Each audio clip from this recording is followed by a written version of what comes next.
The first time she came by, sagine baked under noon sun. Pecan shells cracking under pickup tires. Cicadas working the telephone poles like a choir that wouldn't take a breath. And the Guadalupe lay dull and green behind the houses as if it had decided to nap through August. I had the porch fan going and a dull throb in my right knee. The one that protested every front step. And I kept twisting my wedding band without thinking about who might notice because no one noticed in that house anymore, not since Luann moved 26 miles north to her sister's place for a while that had stretched to 19 months and a Thanksgiving. So we were married on paper and at church, but not in the kitchen where the mail piled up, and not in the bedroom where I'd started sleeping on the left side out of habit and woke every night with a hand searching for a shoulder that wasn't there. And I told myself I was hiring a cleaner, that was all.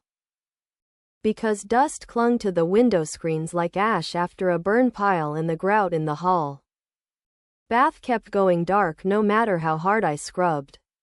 Because my hands shook for fine work now and the smell of bleach made the chest tight. Her name was Elvira when she introduced herself, late 30s. Hair pulled back in one of those elastic bands with little silver beads that catch the light. Green eyes sharper than I expected, a tote bag faded at the corners. Citrus soap or maybe a lemon cleaner trailing behind her like a promise that the house could smell like something besides stale coffee and cedar. She didn't talk much that first day. Only asked where I kept extra trash bags, where to put mail after sorting it, what to do with shoes stacked by the door, her voice steady. A South Texas lilt mixed with something I couldn't place and didn't ask about because my rule back then was pay for the hours and keep quiet. But rules look noble when they're untested and collapse like card houses when a breeze finds them, and she had a way of moving through rooms that made you feel she'd been there. Cataloged everything, and made her own quiet decision to fix it.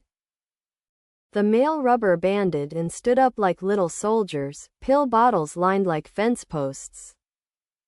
The dusty jar of nails I'd meant to sort finally put on a shelf where a short man could reach. Windows propped open to let the half-warm air trade with the colder air inside so the house stopped smelling like closed-up regret. I signed her pay on a line in a spiral notebook and pressed bills into her hand because cash felt like a small private thing between two people who did not need banks or apps to know whether work had been done, and she tucked the money into a plain envelope and slid it in her tote the way nurses slide an IV needle in, smooth and sure, no show, no fuss. Which made me notice hands, small, neat. A knuckle crooked on the ring finger like it had been broken once. Nail beds clean even after scrubbing baseboards. That told me this wasn't her first house and mine wasn't the worst. She came Tuesdays at 8 and Fridays at 1, punctual to the minute. Sometimes with a grocery sack of old rags that she said work better than any microfiber folks buy. Sometimes with a small bag of oranges that she left in the fridge because they're better cold, Mr. Reed, and I told her to cut out the Mr. nonsense and call me Hank if she liked. And she said Hank in a careful way that made the name feel new. The way a teacher says your name on the first day and you feel temporarily improved. Over the weeks she did things nobody else would bother with. Like scraping paint flecks off the patio door from a job I'd botched. Tightening the loose hinge on the pantry. Finding the missing blade guard on the old circular saw and leaving it on my desk with a note that only said, safety, her handwriting small and square. And she sorted bills so clearly that even the hospital statement from Luann's last checkup didn't punch me in the gut because the number looked neat and manageable. And she used this little tin caddy with compartments for sponges and scrapers. And I caught myself watching how the sunlight found dust motes behind her because my eyes were old, and greenhouse glass had a way of making everything look gentler. The first time she lingered was a Friday when the sky refused a storm, though the radio said it would, the kind of afternoon when the light goes green and the birds quiet.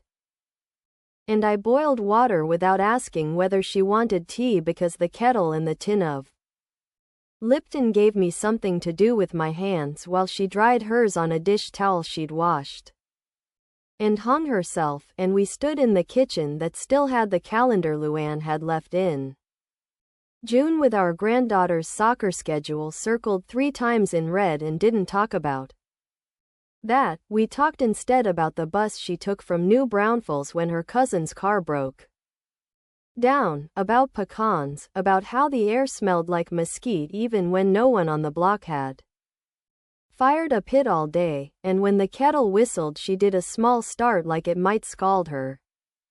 And then she laughed at herself and put a lemon slice on the rim of her cup in a way that felt like a small ritual, and the rinse water carried away something heavy I hadn't named. She noticed things without announcing that she noticed, an envelope in the desk that bulged most months and went thin near the 15th. The safe key in the ceramic cow on the mantel that Luann's aunt had given us as a joke 30 years ago, the way I favored my right side when climbing the back step. The way the phone screen lit with a message from Luann and I put it face down without reading. The church bulletin folded and tucked under the pepper grinder with my name printed in the list. For men's breakfast and hers, 2 names apart in a list of ladies who keep the fellowship hall tidy, and none of this was the kind of noticing that feels like a spotlight. It was ambient. Soft, like rain you don't feel until your shirt collar goes cold. When the talk swung toward family, she said her boy was 16 and tall and sometimes didn't come home on time, and she wouldn't go hunting for him because boys who are hunted learn to hide, they do not learn to come home. And that sentence hit with a hollow thump because it sounded like something learned the hard way, and I wanted to ask how hard, but I didn't. I refilled the kettle. She cleaned like a person solving a puzzle, corners first, then the big pieces. And she stayed late that Friday because the bus app kept saying, delayed. And she sat at my kitchen table, the cheap fan pushing warm air. And she asked if I had any bread, and I said sure, and she made toast for herself and 1 slice for me with orange marmalade I'd bought and never opened. And a man who breaks bread with someone who works for him imagines he is kind. And a man who imagines he is kind becomes blind in particular ways. And when she stood to go, I heard myself say, "No sense you waiting for a bus that's lying to you." And she looked at the hallway where the small room used to be our boy's when he was little, and asked nothing with her mouth, asked everything with those green eyes that made a habit of being level, and I said, "It's not a fancy room, but it's clean." Which was the first lie, because cleanliness is not what we offer when we open a door like that. What we offer is a permission slip we write ourselves. She said she could sleep on the couch if that made me feel better, and the way she phrased it irritated me, a stranger's carefulness about my feelings, so I led her to the spare room and changed the sheet myself because the drawer with extra linen sticks. And when she put the tote on the chair, she did it the way a nurse puts a chart on the hook outside a patient's door, precise, no drama. And she stood there like a student waiting to be told where the fire exits are. And I heard the whir of cicadas ratchet up as the day finally gave into whatever it had been threatening for hours. I slept well that night, the brutal honesty of that is ugly, and woke to the soft clink of dishes because she was in the kitchen at dawn. Hair down now like a dark ribbon over her shoulder. And she'd found the good skillet and used a whisper of oil to crisp tortillas and fold eggs into them the way some people do with practiced hands, not showy.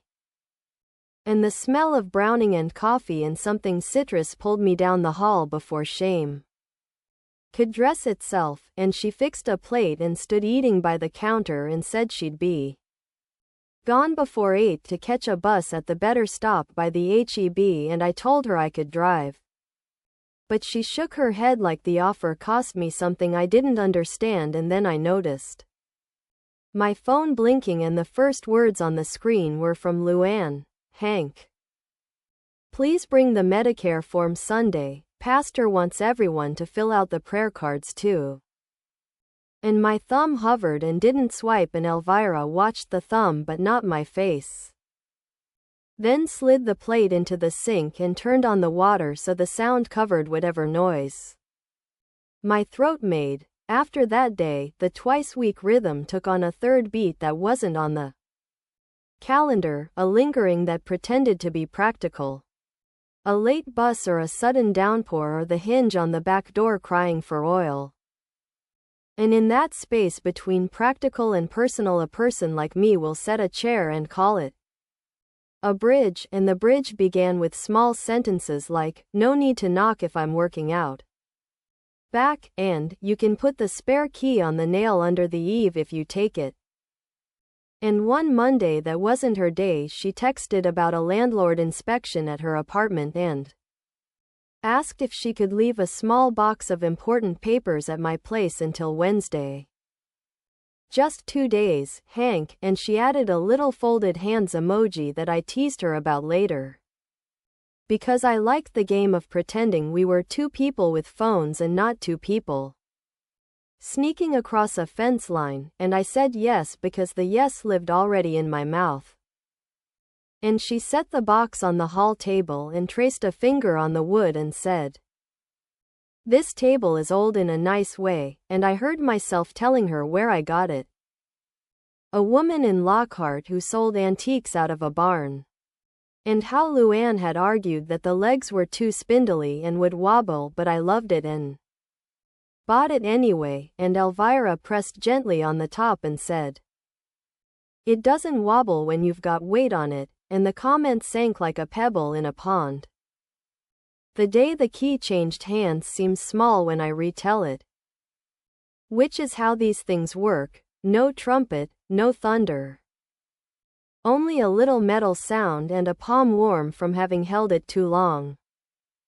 And the official reason was trash pickup at dawn and my knee and the cans too heavy in her bus schedule that liked to mock punctual people, and she said, "If I can get in, I'll put the cans out without bothering you." And I let the ring of keys scratch my thumb for a second in a pretend hesitation and then slid off the one with the red plastic tag and set it on the counter between us like a tip. And she didn't pick it up right away, she let it sit while she finished drying a saucer. Then wiped the counter, then turned the key slowly with her fingers and said, "I'll be careful with it," and it was the calm that undid me, the absence of ceremony. And I thought of how little I ask to be undone these days. How small a thing can stand in for a big feeling when the body is tired and the house too quiet, and I texted Luann that afternoon to say I couldn't drive Sunday, the knee.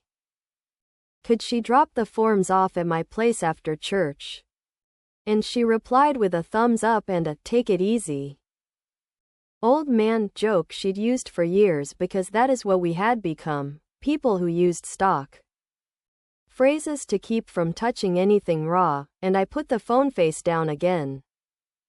That evening Elvira stayed because the bus app we both pretended to hate told the truth for once cancelled, and she cleaned the oven while something lurching like guilt paced in the garage between the plastic tubs of Christmas lights and my old tool belts, and around 9. While the TV in the front room washed the couch in the cool light of a weather report. She walked back from the hall past the mantel and said, "You shouldn't keep anything valuable in that cow," almost as a joke. And I laughed too loud and said she'd ruined the secret, and she tilted her head and reached into the sink strainer and pulled out a ring that had slipped when I washed my hands and set it on the counter with 2 fingers, careful, not lingering, and the ring made a sound like a coin being counted. And somewhere behind that sound my last tidy rule folded in on itself like a paper cup in a fire.